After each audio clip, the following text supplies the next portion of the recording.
That red X badge on the grille? Chevy just renamed the entire midsize segment. Under that hood sits a hybrid assist system GM has never put into a factory midsize truck before. And I'm saving the how for later. Stay with me, because that system is the reason this truck hits numbers nobody expected from a four-cylinder. As for the price question, my answer depends entirely on whether you're cross-shopping this against a V6 Ranger Raptor or against a base Colorado, because those are two completely different value conversations. We're covering the exterior, stepping into the cabin, then breaking down the powertrain specs that actually matter. But first, the backstory, because this truck didn't come out of a normal product planning cycle, it came out of something far more specific than that. Everyone's eyes go straight to that tri-screen cockpit. That's not the engineering story. The real story sits in a small battery readout on the lower screen, 20% state of charge, next to the navigation map. That's not a gimmick screen.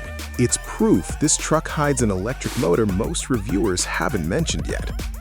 Speculative tech number 1, electrified boost assist. A compact motor generator built into the transmission housing adds torque the instant you touch the throttle, before the turbo spools. The logic is simple. A four-cylinder alone can't match a V6 off the line, but a four-cylinder plus instant electric torque can. It closes the gap between four-cylinder efficiency and six-cylinder power without adding a cylinder. Step inside, and this truck makes its case louder. The seats wear gray perforated leather bolsters with black suede look inserts and contrast blue stitching that feels closer to a Cadillac Escalade V's sport buckets than a base midsize truck. That's a deliberate signal, not an accident. The transmission dial sits low on the console, not on a column stock, so your hand lands on it without hunting. Ford still runs the Ranger Raptor's shifter off the column. On a technical trail, dial-first shifting means less fumbling. Dual-zone climate intelligence display. Driver and passenger temperature readouts live directly in the touchscreen instead of physical dials, adjusting automatically as conditions change. It's specific to freeing up console space for that tri-screen layout. It closes the gap between hunting for buttons and simply glancing down. Missed the mark. That open pour wood trim across the dash looks premium, but it sends a mixed signal on a truck wearing 33-inch mud tires built for abuse. Ranger Raptor keeps its cabin fully blacked out and coherent with its off-road mission from end to end. The exterior is where that competitive intent gets loud. Here's what actually triggered this. Ford's Ranger Raptor proved a mid-sized truck could carry V6 power and genuine trail credibility, and GM had no factory answer without a bigger engine. The brief wasn't build a nicer Colorado, it was match that power figure without losing the fuel economy that sells trucks every single day. Every badge and screen on this truck traces back to that one number. Front bumper, integrated fog lighting and red accent insert built into the fascia. Functional signaling, not just trim. Grille. The Chevrolet Wardmark and Red X badge sit inside a mesh pattern engineered for airflow straight to that turbo inlet. Hood. A functional scoop feeding cooling air to the engine bay under sustained load on long climbs.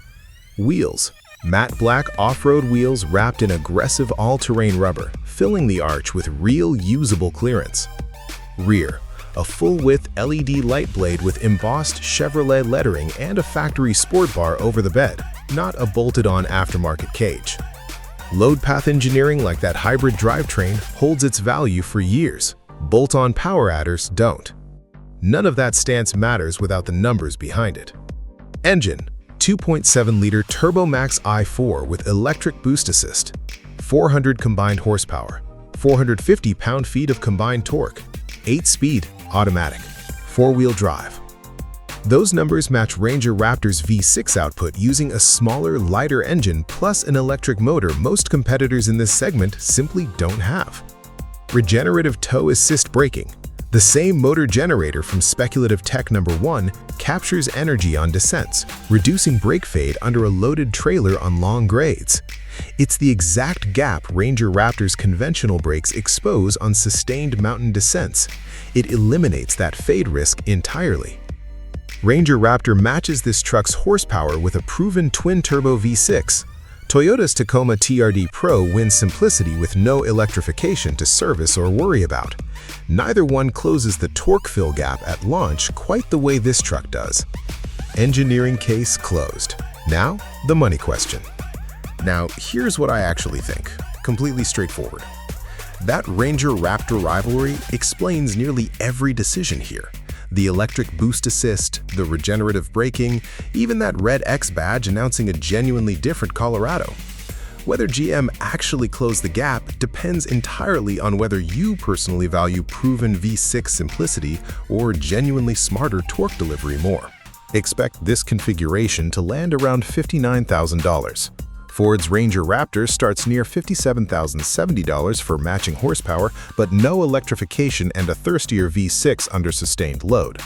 And a base Colorado Z71 starts closer to $42,000. So you're paying roughly $17,000 for the hybrid drivetrain, the tri-screen cockpit, and the off-road hardware layered on top of that base truck. On residual value, factory-integrated hybrid hardware like this motor generator has historically held up better at trade-in than aftermarket power adders because it shows up as a documented build code on the window sticker, not a bolt-on tuner box a dealer has to appraise blind. Plan on a 4 to 5 year hold, and this configuration should depreciate more like genuine engineering than a styling package. If you want V6 matching power with real efficiency gains, this is the smarter buy over a Ranger Raptor. If proven simplicity with zero electrification matters more to you, Ford still gives you that outright, no argument there. This truck earns its premium through electrified torque delivery, not raw displacement.